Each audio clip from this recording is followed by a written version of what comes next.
துலா ராசிக்குண்டான ஐப்பசி மாத பலன்களை பத்தி பார்க்கலாம். 11ஆம் அதிபதியாக இருக்கக்கூடிய சூரியனோட நிக்கிறார். சூரியன் இந்த வீட்டுல முழுக்க முழுக்க முழுக்க பாத்துட்டீங்கன்னா உங்களுக்கு என்னவாக இருக்காருன்னா நீசத்துல இருக்காரு. அப்ப சூரியன் நீசமாகிறார் அப்படின்னா நம்ம என்ன தெரிஞ்சுக்கணும் அப்படின்னா அவர் 11ஆம் அதிபதி. அப்ப லாபங்கள் கொஞ்சம் குறைவாதான் இருக்கும். ஆனாலும் இந்த 16ஆம் தேதிக்கு மேல சுக்கிரனோட சேரும்போது சூரியன் உங்களுக்கு நீசபங்க ராஜயோகத்தை பெறுகிறார். அப்போ 16ஆம் தேதிக்குள்ள அதீத லாபங்கள் கிடைக்க போகுது. எதிர்பார்த்த விஷயங்கள், நீங்க போட்ட உழைப்பு, துளாராசி இயற்கையாகவே உழைப்பு ராசின்னு தான் பெயர். சோம்பேறித்தனப்பட்டா நல்லா பெற்றுருவாங்க. ஆனாலும் அவருடைய எண்ணங்கள் ஃபுல்லா உழைப்பு மேலதான் இருக்கும்.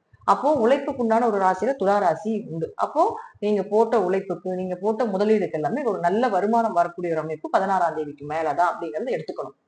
அப்போ சுக்கிரனும் சூரியனும் சேரும்போது இது சுக்கிர ஆதித்ய யோகமாக பெயர் புகழோடு இருக்கக்கூடிய ஒரு அமைப்பும், நல்ல ஒரு வளர்ச்சியும், உங்களுடைய தேவைகளை பூர்த்தி செய்யக்கூடிய ஒரு அமைப்பும், உங்களுடைய ஆசைகளை எல்லாமே நிறைவேற்றக்கூடிய ஒரு அமைப்பும் இந்த மாசம் துலா ராசிக்கு நிச்சயமாக ஏற்படும்.